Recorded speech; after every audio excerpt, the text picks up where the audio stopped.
প্রথমত আমার পক্ষ থেকে এবং আমার দল বাংলাদেশ জাতীয়তাবাদী দলের পক্ষ থেকে সকলকে রমজান মুবারক। আশা করি এত সবাই ভালো আছেন, সবাই ভালো আছেন। এই মাসটা সংযমের মাস, ধৈর্যের মাস, এবং আপনারা যারা এতক্ষণ ধৈর্য যারা অপেক্ষা করেছেন সবাইকে আমি ধন্যবাদ জানাই। আমার পক্ষ থেকে আমি একটু ক্ষমা চাইছি একটু বিলম্বের কারণে, কিন্তু আপনারা যারা আজকে ধৈর্য এতক্ষণ ওয়েট করেছেন সবাইকে আমি ধন্যবাদ জানাচ্ছি। আমি বেশি কিছু বলবো না। আমি প্রথমে ধন্যবাদ জানাবো চারটা সংস্থাকে আমাকে আমন্ত্রণ করার জন্য, এবং তারা প্রতি বছর এই উদ্যোগটি নেয়। 24 বছর, বিগত 24 বছর ধরে ওনারা উদ্যোগটি নিয়ে আসছেন, এই জন্য আমি ওনাদেরকে ধন্যবাদ জানাই। এবং এই বছর নিয়েছেন, আশা করি ভবিষ্যতে ওনারা একই ধরনের উদ্যোগ দিবেন। এবং খালি এই উদ্যোগ না, ওনারা অন্যান্য অনেক উদ্যোগের সাথে সম্পৃক্ত, যেটা বললেন। কাজে এই ধরনের কর্মকাণ্ডকে আমরা উৎসাহিত করতে চাই।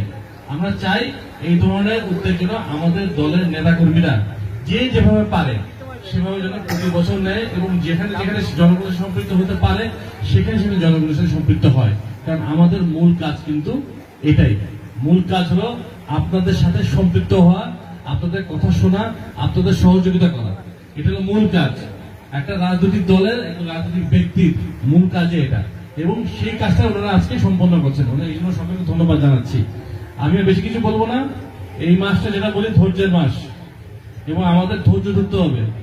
এবং বাংলাদেশ জাতীয়তাবাদী দল আপনারা জানেন গত 15টা বছর ধৈর্যের সহিত আপনাদের ভাটের এবং ভোটের অধিকারের জন্য ফাইট করে গেছে।